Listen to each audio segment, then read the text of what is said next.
But there's also the other part where you can't save your way up to wealth, right?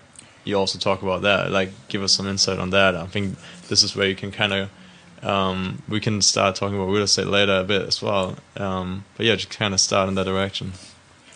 Yeah, so that's I actually wrote an article about that recently. And that's a big debate people get into a lot. Some people think you can kind of save your way wealthy. I don't think that's possible. And I don't think that's possible, one, because there's inflation, for one. So the value of the dollar decreases over time. So if you're just saving money and holding on to it, you're doing yourself a disservice because the value of that dollar is not worth anything in the long run.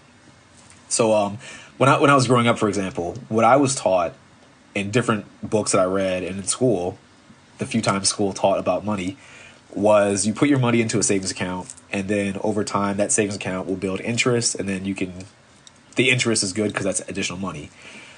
And what I found is that that's not true because, like I said, inflation will kill the value of the dollar. And then, of course, the bank also, the interest rate they give is less than the rate of inflation. So you're really doing yourself a disservice.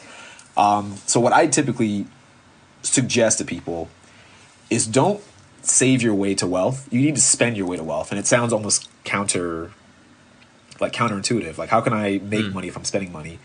But I would say you don't want to spend money on things that aren't. What I say is usually you don't want to spend money on things that don't have an ROI, a positive ROI. And for anyone that's listening that isn't familiar with that acronym, it's return on investment.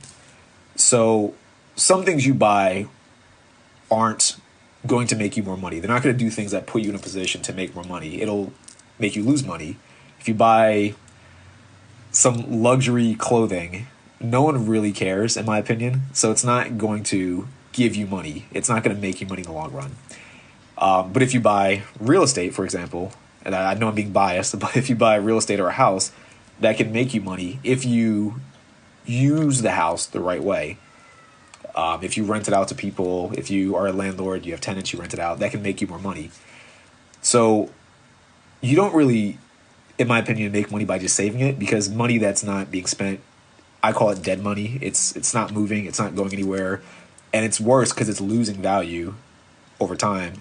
Especially now in America, inflation's been ramping up for the past several years, so you're really losing the value of your money quickly. So a few months from now, whatever the value of the dollar is worth today, it's going to be worth less in a few months or a few years.